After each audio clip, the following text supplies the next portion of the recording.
Hey guys, welcome back to today's video. So today I'm going to upload 3 videos and I'm going to make them quick so I can upload 3. Just so I can get back all the time that I lost when I didn't upload on Monday. So right now we have Joe Biden versus Mike Pence. And Mike Pence is by far a much more conservative and stronger candidate than the president we have right now. And the reason behind it is he doesn't really speak his mind a lot. He holds a lot of conservative values, but he's not as vocal as many people are. And he's definitely not as vocal as the president we have now. He would not come out and call millions of immigrants illegal or call them out as rapists, killers, things like that. But he would probably go behind doors with a committee and tell them that privately. But he would never do it publicly. And he by far is a far better debater, shown in the VP debate against Tim Kaine. By far outperforms Donald Trump on all aspects of a better candidate, which was why there were talks of him flipping the ticket. Other than the energy side, the part of the getting more energy on his side, Mike Pence is by far a much stronger candidate. So I've decided to put it up against, in my opinion, one of the more stronger Democratic candidates, which is Vice President Joe Biden.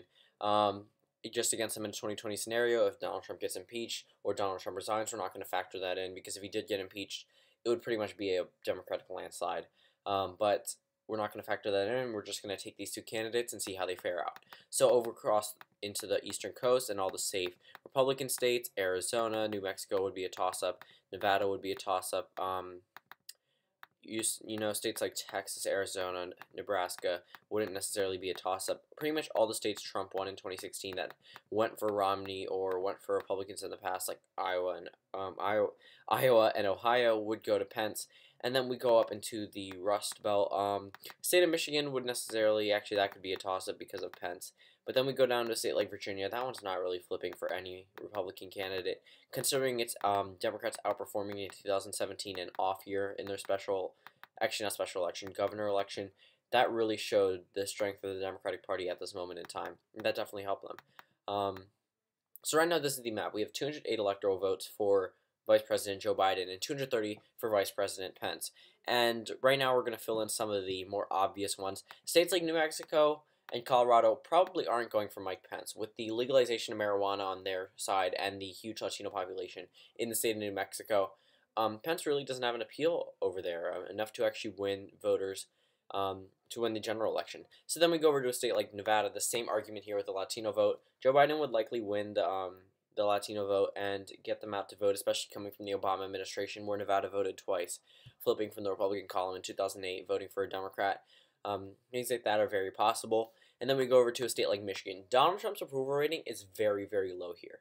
This would definitely hurt Mike Pence, for he was so closely tied. He's the VP, and he was so closely tied with the Trump administration. That would definitely hurt him in the state. Overall, I don't really see a pathway to victory for Pence in a state like Michigan with its negative Trump coalition getting stronger and stronger every day. And then we go up to a state like New Hampshire, where Donald Trump called it a drug-infested den.